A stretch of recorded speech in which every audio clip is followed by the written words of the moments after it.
here on Democracy Now! I'm Amy Goodman with Nermeen Sheikh.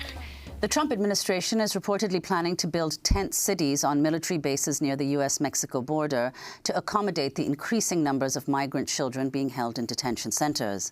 According to McClatchy, Department of Health and Human Services officials are due to visit Fort Bliss, an Army base near El Paso, Texas, in the coming weeks to look at the land where they're considering building a tent city. HHS detention shelters are 95% full and hold more than 10,000 children. The number of migrant children in custody has recently surged by over 20%, and a tent city could temporarily accommodate an additional 1,000 to 5,000 children. To talk more about this exclusive, we go to Washington, D.C. to speak with the reporter who broke the story, Franco Ordonez, White House correspondent from McClatchy, Washington bureau. His latest exclusive is headlined, "Trump Looking to Erect Tent Cities to House Unaccompanied Children." Franco, welcome back to Democracy Now! We're also still joined by Democracy Now!'s Renee Feltz. Talk about what you found. Tent cities on military bases? Yes. I mean, essentially, the Trump administration is going to go down to Fort Bliss as early as this week to start looking at a parcel of land there in that very wide and vast base in South Texas near El Paso to see if they can build a series of tents to house, as you pointed out, as many as 1,000 to 5,000 children. It would be a massive project, potentially raise the capacity of the people at the base to another 20,000 people to service these individuals.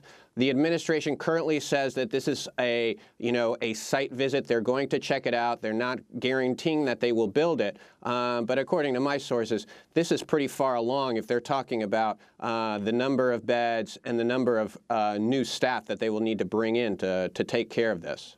And Franco, could you explain what is the logic of building these tent cities or attempting to build these, planning to build these tent cities on military bases?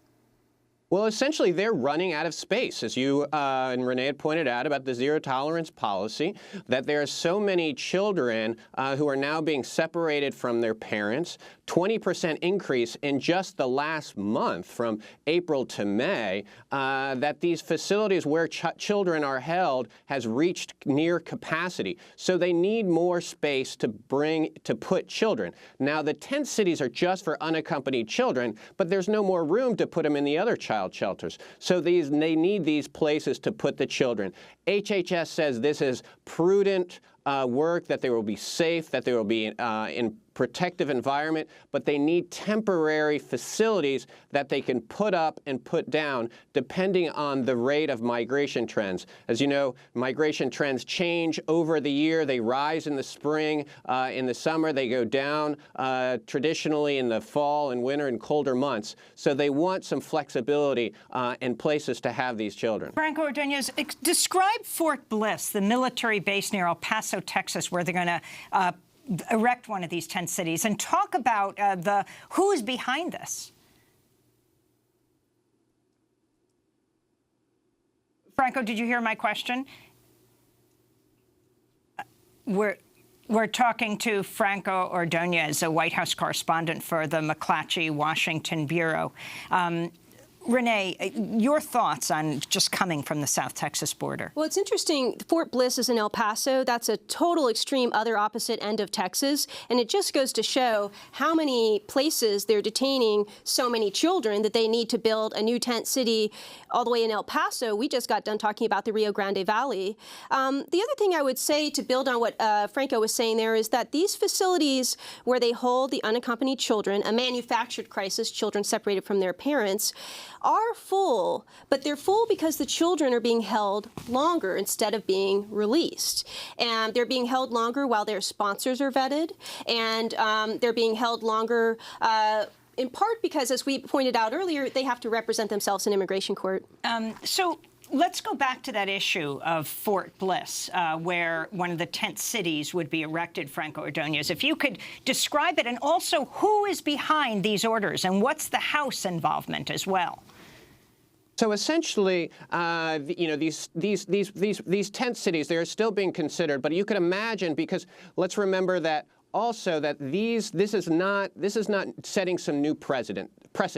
This has happened under President Obama. They did erect some tent cities on military bases. One tent city that was erected was in Homestead in Florida. What you can imagine, and what was there was these massive white tents.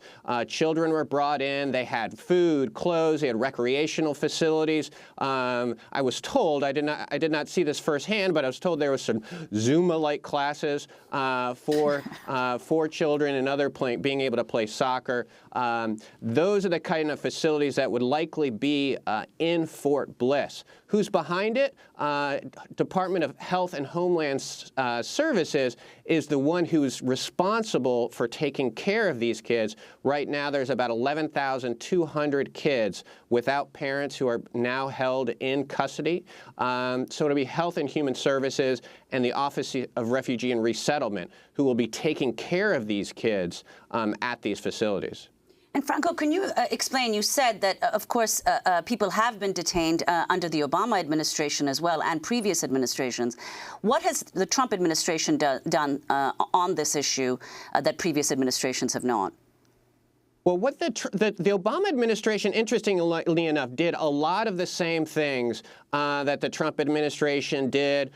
Detain families, as Renee's report pointed out, target some, put children on military bases, put National Guard on the border. What the Obama administration, though, however, stopped short of, which is so critical now, is separating families. Jay Johnson this week, the former Department of Homeland Security Secretary, said in interviews that he would not, he just could not separate the families. Franco It was a Ordonez, step we too have far. Jay Johnson saying just that.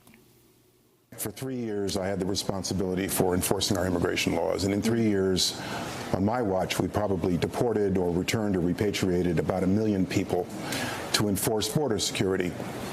One of the things that I could not do is separate a child from his or her mother and literally pull a child from its mother's arms. Jay Johnson was Obama's Homeland Security Secretary. Continue, Franco Ordonez. Well, I just wanted to point out that, Jay Johnson said that, as he just said there, that they wouldn't separate the families. I will say that they did raise that possibility under his administration at the family detention centers when they were fighting to keep the parents and children together. But it is a step that the Obama administration has not taken, that the Trump administration has. Like Renee, I covered a lot of the family detention issues. I've spoken just this week with some of the lawyers who represented those families. And while they were very concerned about Obama, they're a lot more concerned about Trump And finally, and feel like he is going 2 more steps Franco, than Trump your did, latest than piece, Obama did. Lobbyists given draft documents outlining House leaders' contentious immigration proposal. We have 20 seconds. Who are the lobbyists? Why do they know what the American people don't know?